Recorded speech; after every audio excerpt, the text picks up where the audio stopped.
I was erased from my family photo for aesthetic symmetry, so I unveiled a mugshot mural of my golden sister and reclaimed my voice and boundaries.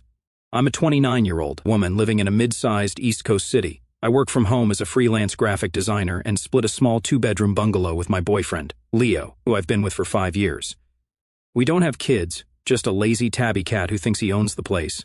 Life is quiet, predictable, and mostly good, until family gets involved. My parents have always been obsessed with image, not just how they look, but how the family looks. Growing up, there were never any outbursts at the dinner table. Not because we were peaceful, but because everything ugly happened behind closed doors. My mom is the kind of person who irons napkins before guests come over. My dad is more reserved, more hands-off, which somehow makes everything worse. They act like everything is perfect, even when someone's crying in the bathroom. And my older sister, Deandra, she's the golden girl they built that illusion around. Deandra is 31, works in pharmaceutical sales, drives a white BMW she never stops polishing, and is always in a blazer and heels, even for breakfast. She's loud in a way people mistake for confidence, and cruel in a way people excuse as honesty. Every family gathering becomes her stage, her tone, her schedule, her version of events. My role in the family is somewhere between tech support and background filler. Every year my parents organize a family portrait. It's become a tradition: coordinated outfits, professional photographer, carefully picked location. A new frame goes up on the living room wall each holiday season, replacing the one from the year before. It's always curated down to the exact shade of beige or baby blue. Deandra practically runs the whole thing now. She picks the color scheme, plans the shoot, and even drafts the outfit guidelines like it's a marketing campaign. This year's theme, coastal chic, creams, whites, and soft pastels. No logos, no busy prints. I actually tried this year. I found a muted lavender wrap dress that flattered my shape, worked with the color palette, and made me feel nice. For the first time in a long time, I didn't dread the family photo. I thought maybe if I looked the part, the rest would fall into place. A week before the shoot, Deandra made a group chat with me, our parents, and a couple of cousins. She sent a collage of Pinterest models posing in linen jumpsuits and flowing skirts. Then she started handing out suggestions like we were part of a company brand rollout. I should have seen it coming when she said, "Let's align on visual balance this year." A few minutes later, I got a separate message from her. Just me and her. "I know you've put on weight this year," she wrote. "I'm worried it'll throw off the photo symmetry. Maybe you sit this one out." I stared at the screen for a solid minute. At first, I thought she was joking. Deandra has a weird sense of humor sometimes. Dry, biting. But when I replied, "Are you serious?" she doubled down. "It's about proportions," she wrote. "I just want the picture to be clean. It's not personal." I didn't know what to say. I screenshotted the exchange and sent it to my parents. My dad didn't respond. My mom replied with, "Don't take it personally. Deandra's just trying to make it look cohesive, like I was a rug that clashed with the sofa." Leo, my boyfriend, saw the messages and almost threw his phone. He told me I didn't have to go, that I shouldn't go, that this was the kind of thing you cut people off for, but something in me didn't want to give her that win. I wanted someone to see it and say it wasn't okay. I tried calling Deandra. She picked up and laughed. "You're being dramatic," she said. "Everyone has a role to play in family photos. Yours is maybe candid background shots, not front row." I didn't say much after that. I sent one final message in the group chat. I wouldn't be attending, and not to worry about me ruining their aesthetic. No one replied except my cousin Izzy, who messaged me privately and asked if I was okay. I didn't answer her either. I stayed home the day of the shoot, watched Leo make pancakes while I sat on the couch in my new dress, tag still on. I didn't cry until later. It wasn't about the photo, not really. It was about how normal it felt for everyone to be fine with me not being in it, like I was always removable, replaceable, a decoration they could take or leave depending on the year's theme. Later that week, I was scrolling through my phone, trying to delete old screenshots, when I found something I hadn't seen in years, a blurry photo from 4 summers ago. Deandra sitting in the back seat of a police cruiser, hair messy, makeup smeared, face flushed. The mugshot that followed showed up online the next day after she got pulled for a DUI. My parents handled the fallout quietly, paid the fees, and it disappeared from family memory like it never happened. But I remembered, and looking at that picture, how real it was, how unpolished and human. Something clicked. That was the truth she worked so hard to bury under stage smiles and linen outfits. That was the version of her she never wanted anyone to see. And I suddenly knew exactly what I was going to do. The idea kept bouncing around in my head. Deandra's mugshot, messy hair, no makeup, eyes dull from crying, was the first time I'd ever seen her without armor. No filters, no posing, no polished script, just her caught in a moment she couldn't control. That photo said more about who she really was than any of our family portraits ever did. So I pulled out my sketch pad and started drawing. At first, I just wanted to see what it would look like if I reimagined the image in a mural style. Not cartoonish, not cruel, just raw, honest. A grayscale portrait, clean lines, stark expression. I imagined a splash of warm color behind her, maybe a gold or burnt orange, something that gave it drama without turning it into a joke. I worked on a few drafts in Procreate, layering the mugshot with some of her carefully curated headshots from social media. The contrast was striking. There's a muralist I follow on Instagram, someone local who does realism with just a hint of irony in his public art. His work always makes people stop and look twice. I sent him a message with one of the mock-ups and asked if he took private commissions. He said yes. We scheduled a call. We spoke for 10 minutes. I explained I wanted the piece in my garage, which I'd already half converted into a creative studio. He liked the concept, said it had emotional weight and subtle commentary. I asked for one condition. If anyone ever asked who commissioned it, he would keep my name out of it. He said that was standard practice for him. He even offered a simple confidentiality agreement just to make it formal. We started planning. I sent him a high-resolution version of Deandra's mugshot, a couple of her most polished profile pictures, and one candid family photo from the year before, something to give him context on how she presents herself. He asked if I wanted it to be life-size or bigger. I said life-size. That felt right. He came over 2 days later with supplies, charcoal sticks, spray chalk primer, and masking tape. The garage was clean, already half empty with one long blank wall that used to hold a whiteboard. By the end of the first session, he had the outline of her face sketched up. Even just the structure, the cheekbones, the slant of her jaw, looked eerily accurate. 3 days into the project, my mom stopped by. She never texts before she shows up, just rings the bell and lets herself in like it's still her house. She brought a loaf of banana bread and a Tupperware of chicken soup, which she put straight into our fridge without asking. Then she saw the garage door was open. She stepped inside and froze. Her eyes locked on the half-finished mural. The outline was filled in just enough to recognize who it was, and the soft background color he'd chosen, a rust orange tone, made it even more dramatic. She didn't say anything for a second, just stood there holding the edge of the doorframe like she might fall over. Then she asked if it was Deandra. I said yes. She wanted to know if it was a joke. I told her it wasn't meant to be funny. She looked back at the painting again, then back at me, and asked what the point of it was. I told her it was a personal project. She said it was vindictive, that it would cause more harm than I understood, that our family already had too much tension lately. I reminded her that I was excluded from the family portrait to protect the visual balance, so maybe the family wasn't all that united to begin with. Then she told me to be careful. Not a threat exactly, more like one of those passive warnings she gives when she wants to sound protective and intimidating at the same time. She said Deandra had been under a lot of pressure lately, that she didn't need another reason to feel like she was being targeted. She left without taking the banana bread. A few hours later, my cousin Izzy sent me a text. It was a photo of her in front of the mural, flashing a thumbs up. She must have seen it through the garage window when she came by to drop something off next door. Her caption just said, "Artistic justice. I support it." By the end of the week, the mural was halfway done. It wasn't loud or grotesque. It almost had a classical feel, like a portrait you'd see in a gallery, except the subject had court-ordered eyes and an expression that made you look twice. The muralist was planning to add one more layer of detailing before sealing the surface. I asked if he could make the brushstrokes faintly visible up close to show the effort behind the piece. He nodded. I didn't plan to show it to anyone else. It was supposed to be just for me, a quiet reclaiming, but that plan didn't last long. Saturday morning, my phone lit up. Family group chat. The thread had been quiet since the portrait shoot. No follow-ups, no checking in.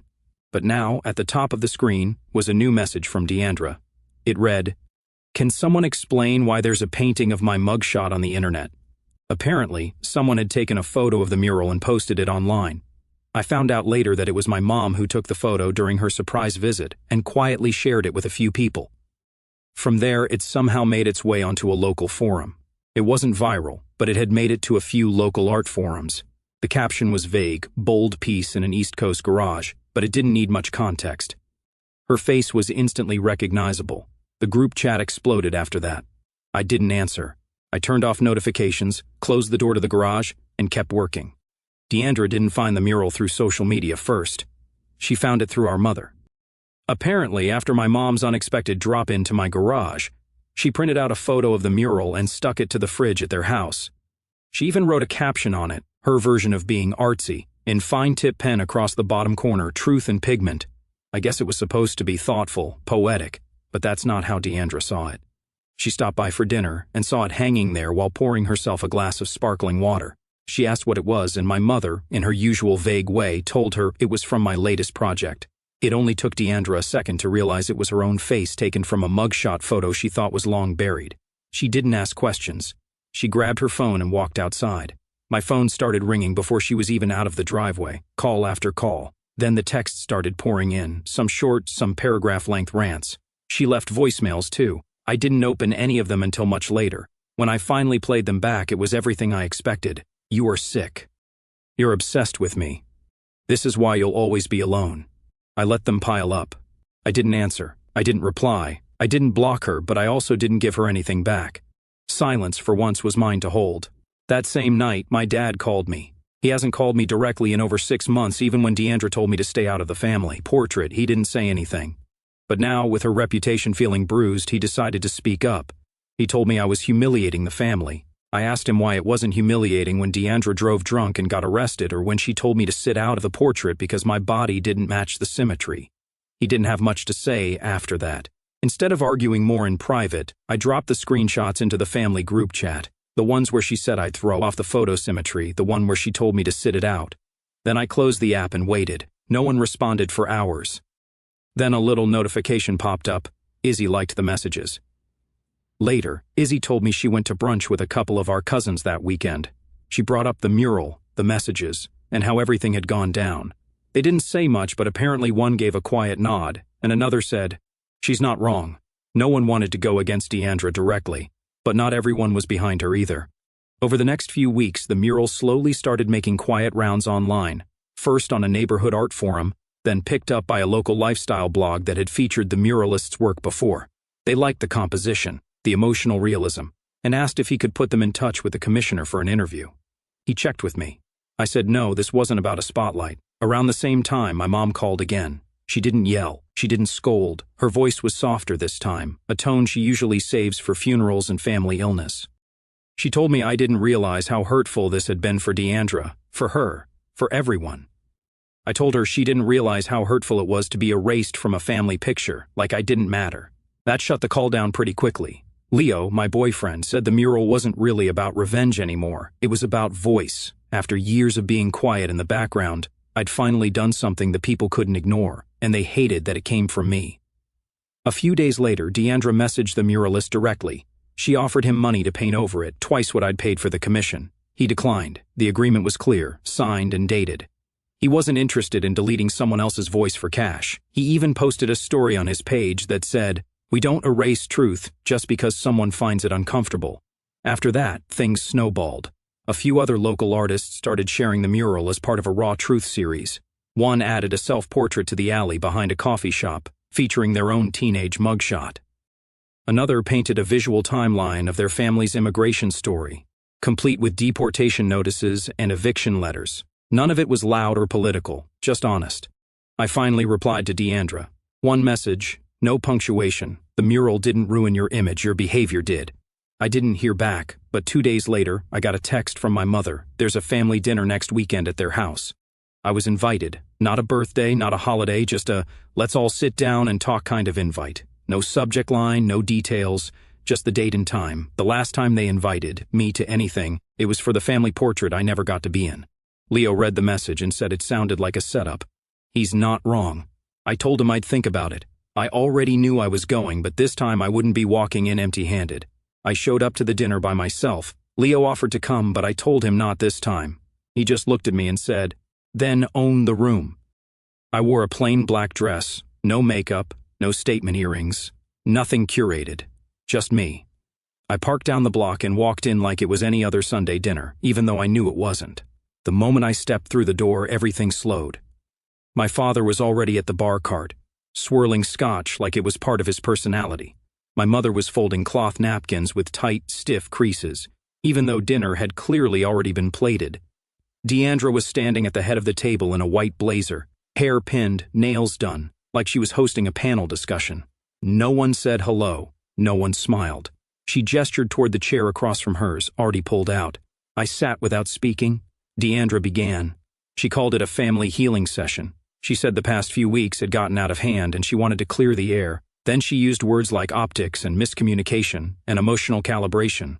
Her voice was calm, polished, rehearsed. She said she was taking accountability for how things were received, which told me everything I needed to know. She didn't mean it. She was trying to fix a messaging issue, not her behavior. Then she introduced something new. She said she'd been working with a reputation strategist, someone she hired privately to protect the family brand. I asked her if she meant the family or just her brand. She smiled but didn't answer. My mother handed out folders. Actual manila folders with printed screenshots of Instagram posts, art blogs, and Tumblr pages where the mural had popped up. One had a red circle drawn around a comment that said, "Imagine being this person's sister. Yikes." Another page had graphs. It looked like they had charted the mural's spread like it was a crisis at a PR firm. My dad cleared his throat and read off a page like it was a script. He said if the mural continued to circulate, it could affect Deandra's professional standing, that clients might make assumptions, that image matters in sales. Then he said the part they'd clearly practiced. You have to make a statement denouncing it. I looked around the table and tried to figure out if they were serious. They were, fully. I asked if they were really expecting me to take the fall for a mural I commissioned about a mugshot she earned by driving drunk. My mom winced when I said the word drunk. My dad said I was being cruel. Deandra said it bordered on defamation and could be seen as artistic bullying. That was her new term. Then my mom slid an envelope across the table. It said draft legal action on the front. The letter inside was from a boutique law firm I'd never heard of. 2 pages, no letterhead, no signature, just vague language about emotional harm and intentional public defamation. I slid the envelope back toward her without reading past the first paragraph. I told them to let me know when they were ready to actually talk, not threaten. Then I stood up. No one tried to stop me. As I walked out, my phone buzzed. It was Izzy. She must have known the dinner was happening. Her text just said, "You survived the tribunal?" I replied, "They tried to put the mural on trial. When I got home, Leo was already in the garage, organizing his record collection. I told him what happened. He didn't even look surprised. He just asked if I wanted to paint over the mural or make it permanent. I asked what he meant by permanent. He said, let's host a gallery night. Not a public thing, just friends, people we trust, the cousins who stayed quiet but nodded, the neighbors who waved when they saw the artist outside, the artist himself, maybe even some of the younger students who'd been following the mural's progress online and had messaged to say it inspired their senior projects." The idea clicked instantly. I texted the muralist and asked if he could come by that weekend. I told him to sign the mural at the bottom, something clean, small, and bold. If this piece was going to exist, it deserved proper credit. He replied within the hour. He said he'd bring his silver detail pen and a bottle of wine. The next day, I bought string lights, folding chairs, and a set of easels. Not for more paintings, just to hold copies of the early sketches, the mock-ups I never shared, and the screenshots of the messages that started it all. If they wanted to call it a gallery, fine. I was ready to show the full picture. We spent all of Friday getting the garage ready. Leo brought home string lights and old area rugs from a thrift store down the block. We pushed everything against the walls, bikes, storage bins, leftover lumber, and vacuumed the floor twice.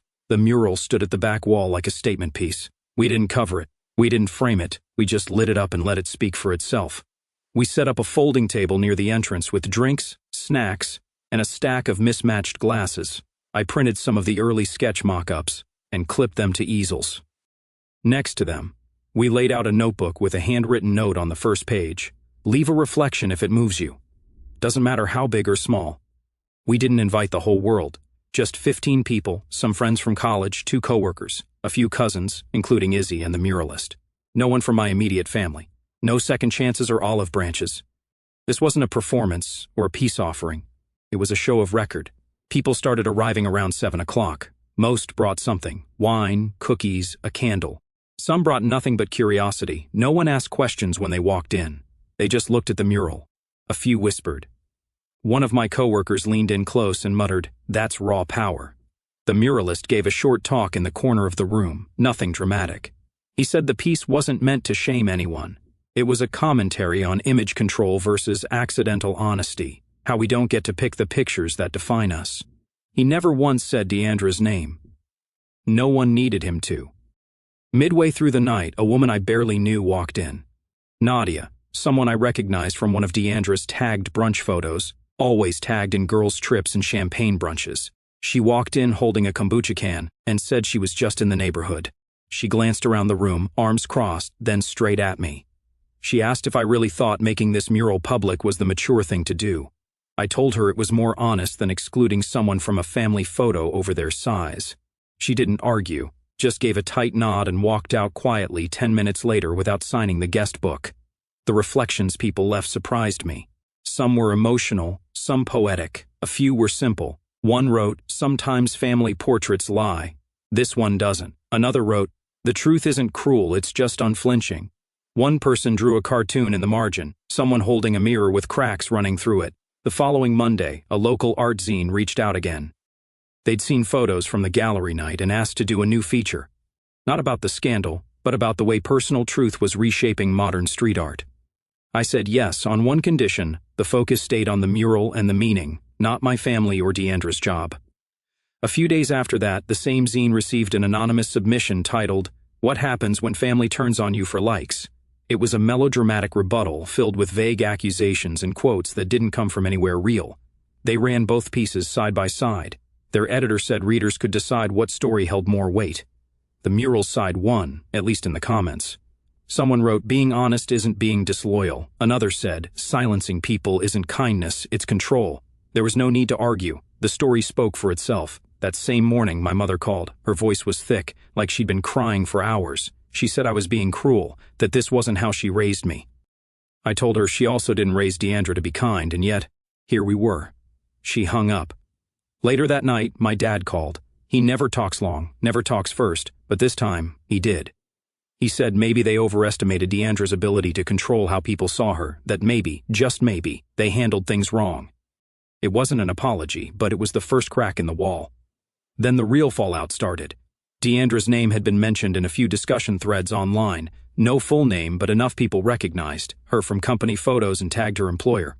I had nothing to do with it. I hadn't posted a single thing publicly, but she blamed me anyway. I got 3 missed calls from her number that week. Then she blocked me.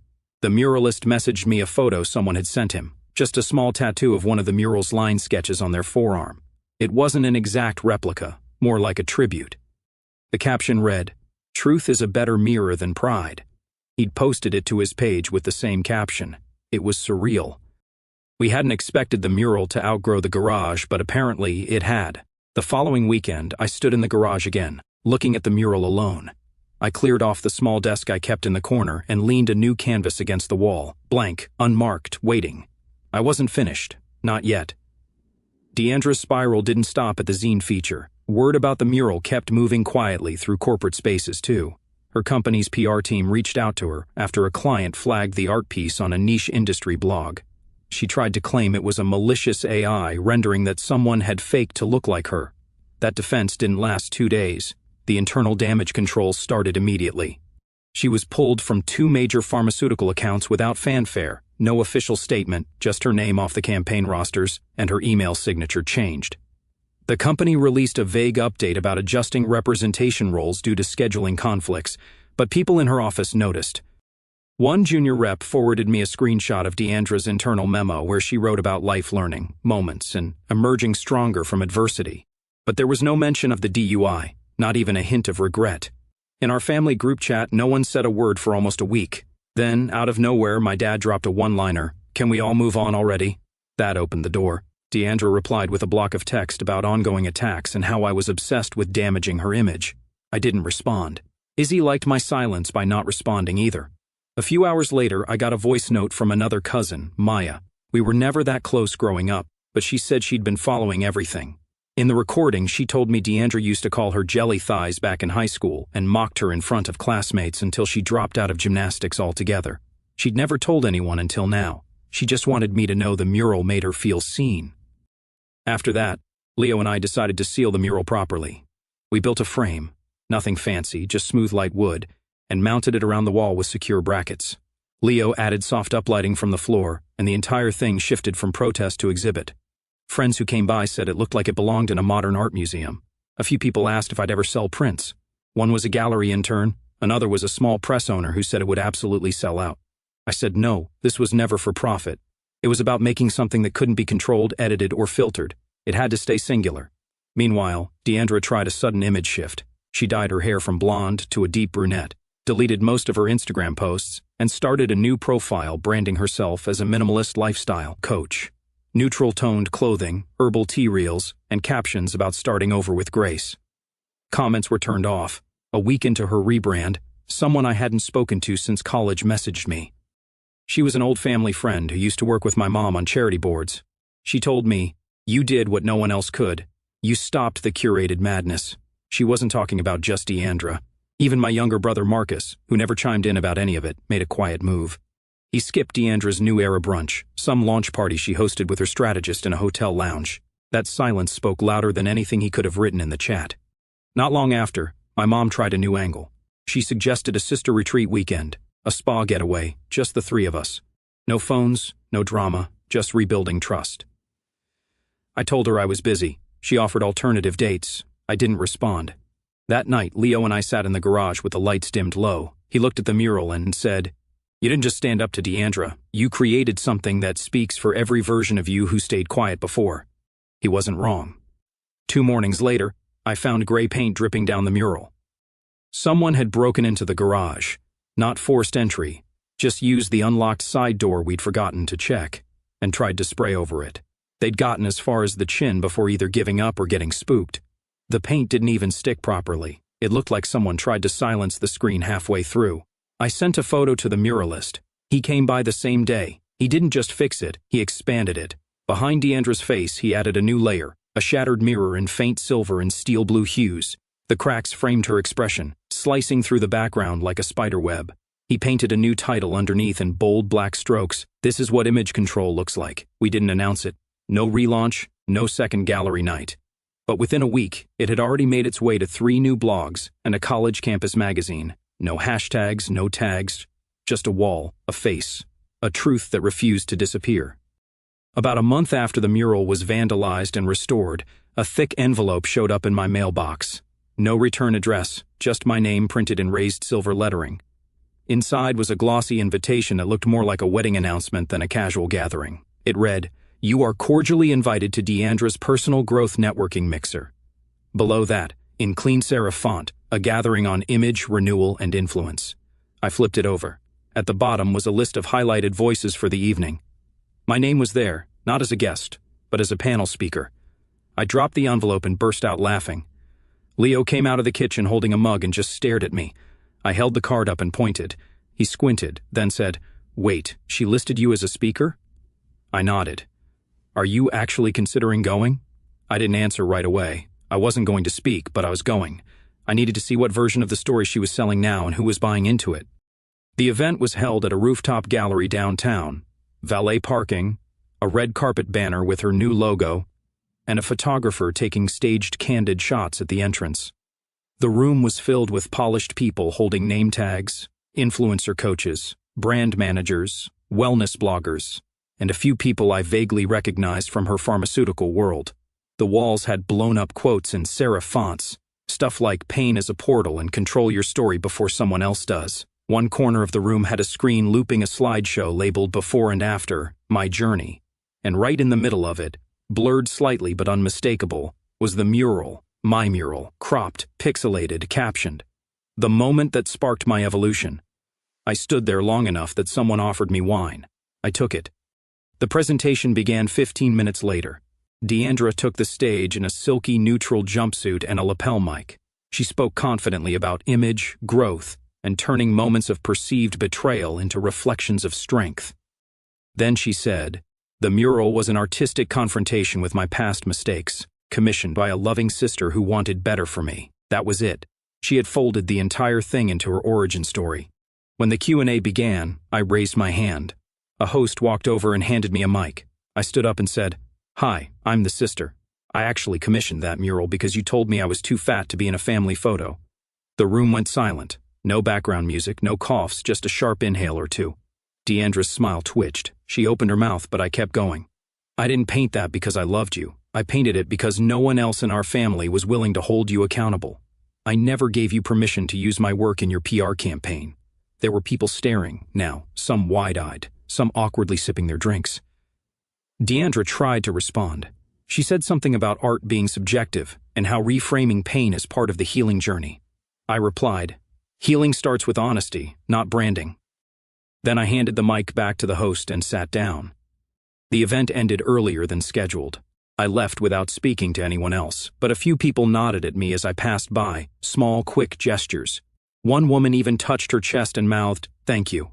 No applause, just quiet acknowledgement, which honestly said more. 2 weeks later, I went into the garage alone and painted over the mural myself, not because I regretted it, but because the message had already done its job. I covered it with a deep slate gray, smoothed the surface, and left one frame in the center. Inside it, I placed a photo of the mural in its prime and a small plaque below that read, "Truth doesn't need to be permanent, just seen." After that, I made it official. I went no contact with Deandra, no messages, no calls, no middleman relatives. I put hard boundaries in place with my parents too. They didn't like it, but they didn't fight it. Izzy still calls me every Thursday. We do movie nights or send each other weird snacks to try. 2 of my cousins from the gallery night started inviting me to their birthdays. One even asked me to design her wedding invitations. This year, instead of posing for a fake, perfect family portrait, I started my own tradition. Candid photos, some blurry, some with bad lighting, all of them real. Me laughing in the kitchen, me on the floor playing with my cat, me hugging friends who never once made me feel like I had to shrink to be loved. I've already filled one wall with frames, and not a single one leaves me feeling erased.